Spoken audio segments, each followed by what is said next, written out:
Today I'm going to finish up my ZX6R carbon fiber fairings. If you've been following the ZXR build, you know I've taken this thing from raw molds all the way to carbon fiber fairings. And today the raw carbon parts are finally ready for clear coating. But before I can even think about spraying, I got a massive nightmare to deal with. The layup in parts wasn't perfect. I've got pinholes all over the surface and some nasty bridging issues that could completely ruin the finish if I don't fix them. So first job on the list, clean up the surface. I'm taking 400 grit sandpaper to every single panel, and this does two big things for me. First, it strips off any leftover mold release agent that will mess with our finish. Second, it gives the surface enough bite so our filler actually has something to lock onto.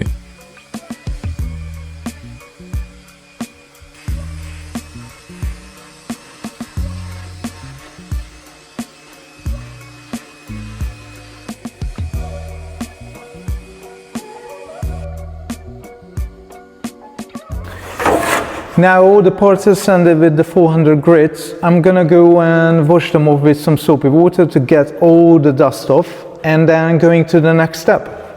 I'm scrubbing everything down with simple dish soap.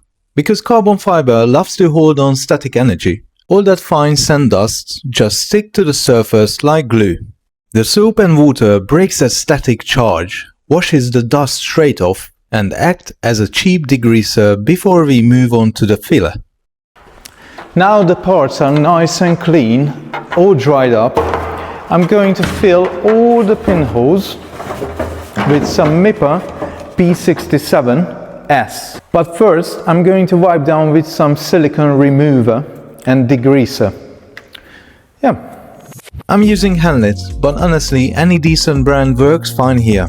It cleans off any remaining silicone and kills off that leftover static electricity, which is an absolute lifesaver on carbon and plastic parts. Once that completely evaporated, I mix up a small batch of MIPA P67S. It's a crystal clear filler made specifically for jobs like this.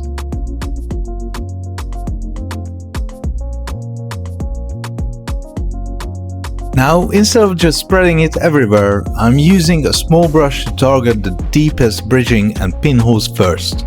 Building up those problem areas right now save me from sanding down, finding a hole, and having to repeat the whole cycle over and over. It's way better to put on too much filler now than not enough. Now for the whole part, I mix up a much bigger batch of P67. Because this filler is so thick, it normally needs a massive nozzle. I'm adding polyester thinner to lower the viscosity so it actually flows through my spray gun.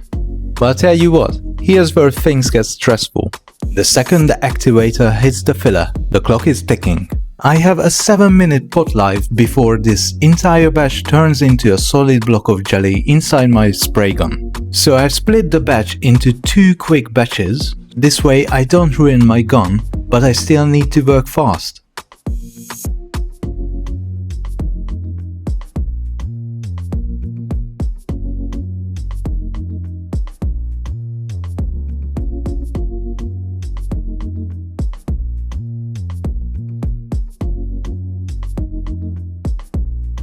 Technically, this stuff sets up fully in a couple of hours, but I like to play it safe and let it cure for a full 24 hours just to make sure it's completely rock hard before I start sanding. The last thing I really want is filler sticking all over on the sandpaper. Now that everything's fully cured, it's time for the long part, sanding. I'm starting back with 400 grit to level all that filler down. There's no shortcutting this step. It's just patient, a lot of elbow grease, and slowly bringing the surface back to smooth.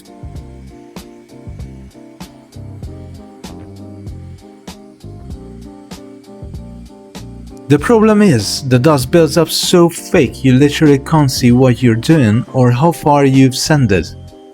So between steps, I hit it with soapy water again to flush all the dust off and see where I'm at.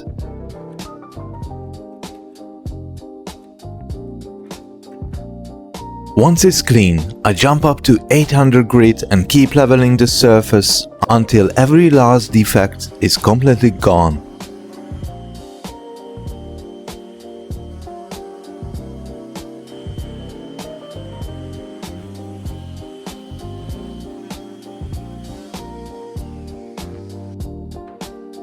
I give it one more last wash, a final wipe down with silicone remover, and these panels are officially prepped complete.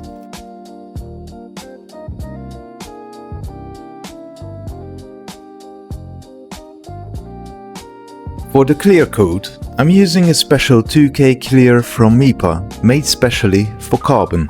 It gives the weave a way deeper, richer finish than standard clear, plus it handles heat much better.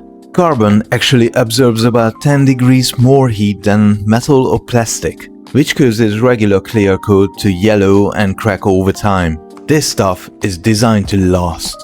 For the hardener, I'm running a medium activator called HS25. It's made for medium to large panels because it gives the clear more time to flow out flat instead of laying down like orange peel. It takes a bit longer to flash off, but the trade-off is a much smoother, glass-like finish. I'm doing 3 passes on these fairings. I start with a thin tacky coat, let it flash off for 5 minutes, and then lay down 2 heavy wet coats to get that deep, glossy shine.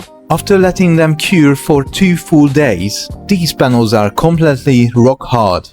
And man, look at this finish. It looks absolutely stunning. Every single pinhole, every bridging issue completely gone. All that tedious sanding was 100% worth it. I could not be happier with how this turned out. But enough talking about it, let's get these bolted onto the bike and see the final result.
Thank you so much guys for following along and watching the build. If you aren't subscribed yet, hit that subscribe button. Anything will help, and drop a like on this video if you enjoyed this transformation. I'll see you in the next one where I continue on a carbon fiber fuel tank. I'll catch you then.